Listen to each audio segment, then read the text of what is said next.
Você já foi considerado fraco demais para algo? Já ouviram dizer que você não tem credenciais, não tem influência, não tem força para mudar nada? Imagine então um homem caminhando por um vale coberto de ossos secos, branqueados pelo sol implacável do Oriente Médio, ossos expostos há tanto tempo que até o cheiro da morte já se dissipou. Arqueólogos que estudam cemitérios antigos explicam que ossos, nesse estado de decomposição, ficavam expostos por décadas, tornando-se pó calcário, sem vestígio de tecido orgânico.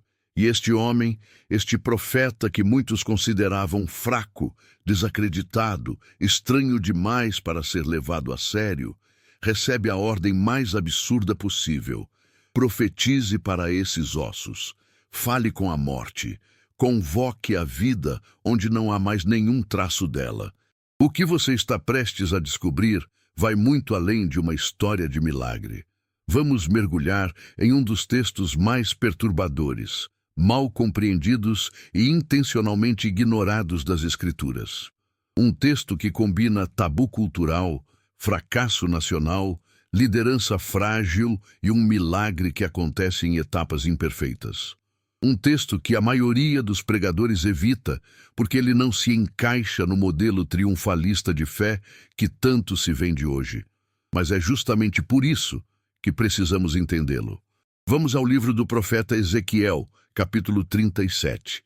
Para compreendermos a profundidade desta narrativa, precisamos primeiro entender quem era Ezequiel e por que ninguém o levava a sério. Ezequiel não era um líder estabelecido. Historiadores bíblicos explicam que ele estava entre os primeiros exilados levados para a Babilônia por volta do ano 597 a.C., durante a primeira invasão de Nabucodonosor. Ele era jovem, provavelmente com cerca de 30 anos, quando começou seu ministério profético, longe do Templo de Jerusalém, sem autoridade política, sem plataforma religiosa institucional. Antropólogos culturais que estudam o período revelam que profetas no exílio enfrentavam um desafio brutal. Como falar em nome de Deus quando o templo de Deus estava a mais de 1.500 quilômetros de distância, quando a nação estava derrotada, quando tudo que validava sua autoridade havia sido destruído. Mas havia algo ainda mais complicado na posição de Ezequiel. Ele não era apenas um profeta sem templo. Ele era considerado esquisito. Suas profecias eram teatrais, simbólicas, às vezes bizarras. Deus o mandava ficar deitado de lado por 390 dias, comer pão cozido de maneira ritualmente impura, raspar a cabeça e dividir os cabelos em 3 partes. Para uma sociedade hebraica que valorizava dignidade, ordem e pureza ritual, Ezequiel parecia mais um lunático do que um porta-voz divino. E é exatamente este homem que Deus escolhe para o milagre mais impressionante de todo o Antigo Testamento. Agora, antes de continuarmos, precisamos entender o peso cultural do que está prestes a acontecer. Na cultura hebraica antiga, tocar ossos não era apenas desagradável, era impureza ritual absoluta. O livro de Números, capítulo 19, versículo 16, estabelece claramente: quem toca ossos humanos fica impuro por 7 dias. Especialistas em pureza ritual judaica explicam que essa impureza impedia a pessoa de participar de qualquer atividade comunitária ou religiosa. Era exclusão social imediata. Ossos representavam morte, contaminação, vergonha. Tocar ossos era associado a fracasso espiritual, a estar fora da presença de Deus. E aqui está a primeira inversão radical desta narrativa. O profeta vai fazer exatamente o que ninguém faria. Ele vai entrar voluntariamente em um vale cheio de ossos, vai caminhar entre eles, vai profetizar sobre eles. O milagre não começa com força, não começa com pureza, não começa com credenciais religiosas impecáveis. O milagre começa com a quebra de um tabu, começa com alguém disposto a ser contaminado, excluído, ridicularizado, começa com fraqueza assumida, Deus leva Ezequiel ao vale. A palavra hebraica usada aqui é bik'ah, que designa especificamente vales largos entre montanhas, áreas abertas onde batalhas eram travadas. Geógrafos bíblicos explicam que esses vales na Mesopotâmia eram locais de massacre, onde exércitos derrotados eram deixados sem sepultura, uma humilhação suprema nas culturas antigas. Estar insepulto era considerado pior que a própria morte. Significava que sua memória seria apagada, que você não teria descanso, que sua existência seria esquecida. E Deus faz Ezequiel caminhar por esse cemitério de vergonha nacional. Ezequiel descreve: os ossos estavam muito secos. A palavra hebraica yabesh indica ressecamento extremo, decomposição completa. Paleontólogos e arqueólogos explicam que ossos nesse estado perderam toda a umidade, toda a matéria orgânica, tornando-se porosos e quebradiços. Não havia ali esperança biológica nenhuma. Era morte consolidada, irreversível, final. E então vem a pergunta que muda tudo. Filho do homem, poderão reviver esses ossos? Observe a resposta de Ezequiel. Senhor Deus, tu o sabes. Ele não diz sim, ele não diz não. Ele não finge ter certeza. Ele simplesmente devolve a pergunta para Deus. E aqui está uma verdade profunda que muitos ignoram. Ezequiel não tinha fé triunfalista. Ele tinha honestidade radical. Ele olhou para a impossibilidade e disse: eu não sei se isso é possível, mas você sabe. E Deus aceita essa resposta. Deus não exige que Ezequiel tenha todas as respostas. Deus exige que ele obedeça, não que compreenda. E então vem a ordem: profetiza sobre estes ossos. Não organize um exército, não construa algo, não faça um plano estratégico, apenas fale. Aqui entra um princípio teológico profundo que atravessa toda a Escritura. A palavra cria realidade. Desde Gênesis, quando Deus fala e o universo surge, até o Evangelho de João, onde Cristo é apresentado como Logos, a palavra que se fez carne, a Bíblia sustenta consistentemente que linguagem não apenas descreve o mundo, ela o transforma. Linguistas modernos chamam isso de performatividade da linguagem, quando palavras não relatam fatos, mas criam fatos. Quando um juiz diz: eu vos declaro casados, ele não está descrevendo um casamento, está criando um casamento. Ezequiel profetiza, e algo extraordinário começa a acontecer. Mas aqui está um detalhe que raramente é pregado. O milagre não é instantâneo. Não há explosão de luz, não há transformação mágica em um piscar de olhos. O texto descreve um processo lento, progressivo, em etapas. Primeiro, um ruído. A palavra hebraica kol pode significar som, voz, trovão. Imagine o barulho de ossos se movendo, se encaixando, ossos rolando pelo chão, colidindo uns com os outros. Um som perturbador, antinatural. Médicos especialistas em anatomia explicam que o corpo humano adulto possui 206 ossos, e esses ossos só funcionam quando conectados por mais de 600 músculos e milhares de tendões. O que Ezequiel está testemunhando é uma montagem biológica impossível acontecendo diante dele. Primeiro vieram os tendões. A palavra hebraica jid se refere especificamente aos ligamentos que conectam ossos. Depois veio a carne, basar, tecido muscular. Então a pele, cobrindo tudo. Mas aqui está o detalhe chocante. Eles ainda estavam mortos. O texto é explícito, mas não havia fôlego neles. Deus monta corpos completos, anatomicamente perfeitos, e deixa-os mortos. Por quê? Porque estrutura sem espírito é apenas um cadáver bem organizado. Você pode ter forma correta, aparência adequada, tudo no lugar certo, e ainda assim estar espiritualmente morto. Então, Deus dá uma segunda ordem a Ezequiel: profetiza ao fôlego. A palavra hebraica aqui é ruach, uma das palavras mais ricas e complexas de todo o Antigo Testamento. Ruach significa vento, sopro, espírito, vida.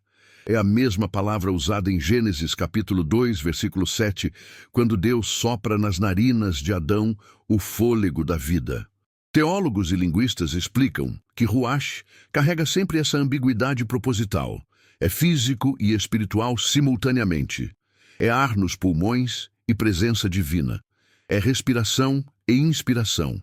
Ezequiel profetiza ao Ruach, e o fôlego entra neles, e eles vivem, e se põem em pé. E o texto diz, um exército extremamente grande.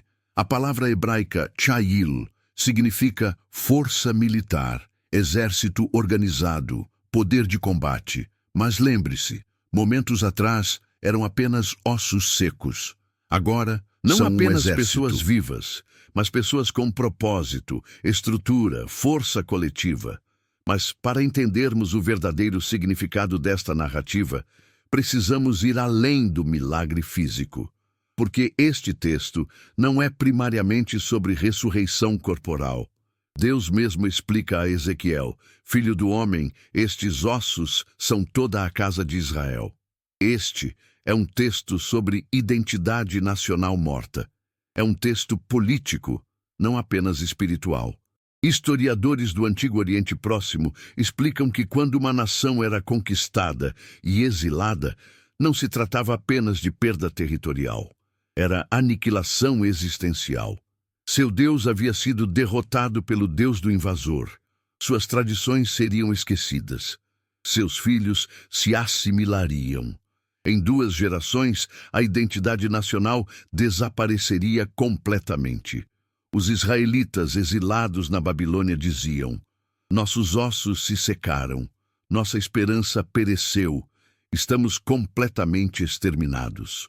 Não era lamento poético, era diagnóstico realista. Eles eram ossos secos, não apenas física, mas cultural, política e espiritualmente. E Deus escolhe justamente esta metáfora visceral, perturbadora, repulsiva para dizer, eu posso restaurar até isso, eu posso trazer vida onde não há nem memória de vida, eu posso reconstruir identidade onde só há fragmentos esquecidos. E aqui entra a questão do silêncio dos zombadores. O título que estamos explorando diz, ninguém ousou rir depois. A Bíblia raramente descreve a reação dos críticos, mas ela está implícita. Imagine os outros exilados, os pragmáticos, os que haviam desistido, os que zombavam de Ezequiel e suas profecias teatrais. Imagine-os vendo um vale de ossos se tornar um exército. Não há debate teológico possível diante disso. Não há argumento racional. Não há como ridicularizar alguém depois que a impossibilidade se torna realidade diante dos seus olhos.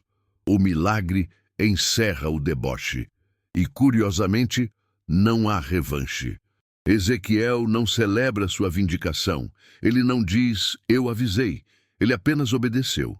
E o foco permanece onde deve, não no profeta, mas no Deus que usa profetas fracos. Porque aqui está o padrão bíblico que atravessa toda a Escritura. Deus escolhe o fraco. Primeira carta aos Coríntios, capítulo 1, versículo 27. Deus escolheu as coisas fracas do mundo para envergonhar as fortes. Moisés tinha problema de fala. Davi era o caçula desprezado. Gideão se escondia de medo. Jeremias era jovem demais. Pedro era impulsivo e negou Cristo 3 vezes. Paulo tinha um espinho na carne que Deus se recusou a remover. A lista é extensa e o motivo é claro. Quando o fraco realiza o impossível, fica óbvio que o poder não veio dele. Ezequiel era fraco aos olhos humanos, mas Deus o torna perigoso espiritualmente. Porque fraqueza reconhecida é onde Deus trabalha melhor. Força humana suficiente tende a dispensar Deus. Fraqueza insuficiente nos obriga a depender completamente dele. E aí acontecem milagres que silenciam zombadores. Agora, uma pergunta honesta. Por que este texto de Ezequiel 37 é tão pouco pregado? Porque raramente aparecem sermões, estudos bíblicos, livros populares de autoajuda cristã, porque ele é profundamente desconfortável. Ele não se encaixa na teologia triunfalista que domina grande parte do cristianismo contemporâneo. Ele fala de fracasso nacional, de exílio, de vergonha coletiva, de esperança perdida. Ele mostra que às vezes Deus permite que seus escolhidos cheguem ao fundo do poço, que sejam reduzidos a ossos secos antes de intervir. Ele revela que milagres podem ser lentos, progressivos, imperfeitos no meio do processo. A teologia triunfalista quer vitória imediata, prosperidade garantida, fé sem dúvida, poder sem fraqueza. Ezequiel 37 oferece algo radicalmente diferente. Ele oferece ressurreição após morte real. Não quase morte que você evita com fé suficiente. Morte mesmo, ossos secos, decomposição completa e então, apenas então, reconstrução lenta. Por isso o texto é evitado. Ele não vende bem, ele não gera motivação instantânea. Ele exige que você aceite fracasso como parte do processo de Deus. Mas é exatamente por isso que ele é tão poderoso. Porque todos nós, em algum momento, nos sentimos como ossos secos. Todos nós já experimentamos sonhos mortos, promessas quebradas, identidades despedaçadas. E quando você está nesse vale, a última coisa que ajuda é alguém dizendo que você só precisa ter mais fé, ser mais forte, tentar mais. O que você precisa é de um Deus que entra no seu vale de ossos, que não tem nojo da sua decomposição, que não está esperando você se recompor sozinho para então intervir. Você precisa de um Deus que profetiza sobre ossos secos e traz vida onde não há nem possibilidade biológica de vida. E aqui está a revelação climática que une verdade espiritual e evidência histórica. Este texto foi escrito por um povo que havia perdido tudo. Arqueólogos que escavaram sítios da Babilônia antiga descobriram tablets cuneiformes que mencionam comunidades judaicas exiladas, forçadas a trabalhos pesados, vivendo em guetos, sem direitos políticos. Eles eram literalmente uma nação morta. E 50 anos depois, contra todas as probabilidades históricas, eles voltaram. O Império Persa conquistou a Babilônia e Ciro, o imperador persa, emitiu um decreto permitindo que os judeus retornassem a Jerusalém e reconstruíssem o templo. Historiadores seculares admitem que isso é uma anomalia histórica. Povos exilados não voltam. Identidades nacionais destruídas não ressurgem. Mas Israel voltou. A profecia de Ezequiel não foi apenas consolo emocional. Foi predição histórica cumprida. Os ossos secos realmente reviveram. A nação morta realmente ressurgiu. E isso não aconteceu por força militar israelita que não existia. Não aconteceu por negociação diplomática que eles não tinham capacidade de fazer. Aconteceu porque Deus profetizou através de um profeta fraco sobre uma nação morta, e a palavra de Deus criou realidade nova. Mas tem mais. Este texto carrega uma promessa messiânica. Ezequiel 37 não termina com o exército revivido. Continua falando de um reino unificado sob um único pastor, um descendente de Davi, uma aliança eterna de paz. E 2000 anos depois, um carpinteiro judeu de Nazaré se apresenta como o cumprimento dessa promessa.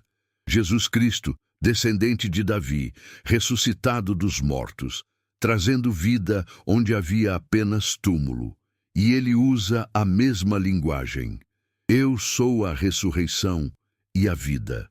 No Evangelho de João, capítulo 11, versículo 25, Cristo não diz que ele traz ressurreição, mas que ele é a ressurreição.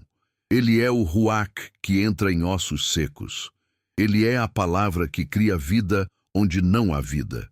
E Cristo não escolheu os fortes. Ele escolheu pescadores, cobradores de impostos, prostitutas, leprosos. Ele tocou intocáveis. Ele comeu com pecadores. Ele quebrou tabus religiosos constantemente, e quando foi executado, parecia o fim de tudo.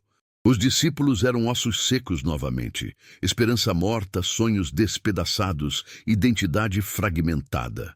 E então, terceiro dia, ressurreição. E não apenas dele, mas promessa de ressurreição para todos que nele creem. Porque é isso que este texto de Ezequiel sempre apontou. Um Deus que não tem medo da sua morte, que não espera você estar bem o suficiente para intervir, que entra no vale dos seus ossos secos e profetiza vida. E aqui está a parte mais incrível. Ele usa fracos para fazer isso. Ele usou Ezequiel, desacreditado e estranho. Ele usou discípulos assustados que fugiram quando Cristo foi preso. Ele usa você, com todas as suas insuficiências, dúvidas, fraquezas, fracassos. Talvez hoje você se sinta exatamente assim. Fraco demais, sem credenciais, sem força, com sonhos mortos há tanto tempo que já viraram pó. E alguém olha para você e diz que você não serve, que não vai dar certo, que é tarde demais, que está acabado. E talvez eles estejam certos, humanamente falando. Talvez você realmente seja ossos secos, mas se há algo que Ezequiel 37 ensina, é isto: ossos secos são o material favorito de Deus para milagres, porque quando vida surge de morte completa, não há dúvida de quem é o autor da vida. Deus não está procurando os fortes, Ele está procurando os dispostos.